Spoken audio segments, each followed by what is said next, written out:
বলে মেগাস্টার শাকিব খান, কিন্তু খটমট লাগে, কানে লাগে। শাকিব খানের মেগাস্টার উপাধি নিয়ে সমালোচনা করে তোপের মুখে পড়েছিলেন ছোট পর্দার জনপ্রিয় অভিনেতা জাহিদ হাসান। শাকিব খানের মেগাস্টার শব্দ কানে লাগে। জাহিদ হাসানের এমন মন্তব্য ভালোমতো নেয়নি শাকিব ভক্তরা। এমন মন্তব্যের জেরে তাকে তীব্র সমালোচনার মুখে পড়তে হয়। অবশেষে নিজের ভুল বুঝতে পেরেছেন জাহিদ হাসান।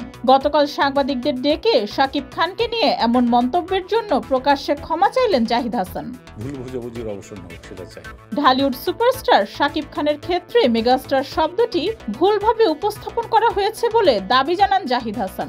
অভিনেতা বলেন, আমি তো নিজেই ছোট মানুষ, শাকিব খানকে ছোট করতে যাব কেন? আমার বক্তব্য ভুলভাবে উপস্থাপন করা হয়েছে। আমি নিজে মানুষটা ছোট, অন্য মানুষকে কি ছোট করব? জাহিদ হাসান বলেন, এটি ভুল বোঝাবুঝি।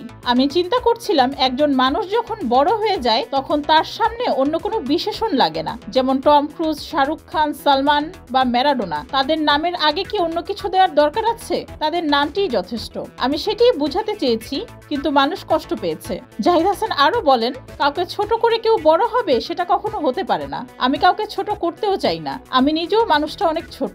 একটা জিনিস সবসময় মাথায় রাখতে হবে, কাউকে ছোট করে কেউ কখনো বড় হয় না। এ সময় শাকিব খান ভক্তদের আবেগ অনুভূতির প্রতি শ্রদ্ধা জানিয়ে জাহিদ হাসান বলেন, আমি তাদের আবেগকে সম্মান করি। যারা তার ভক্ত অনুসারী, তারা যে মন খারাপ করেছে এটা এক ধরনের ইতিবাচক। এর আগে 2023 সালে ঈদুল আজহায় সুড়ঙ্গ সিনেমা মুক্তির সময় শাকিব খানকে নিয়ে মন্তব্য করে সমালোচনার মুখে পড়েছিলেন আফরান নিশো। আমি তো সো কল্ড ওই হিরো না যে আমি বিয়ে করে বউয়ের কথা বলবো না। ডেস্ক রিপোর্ট, যুগের চিন্তা।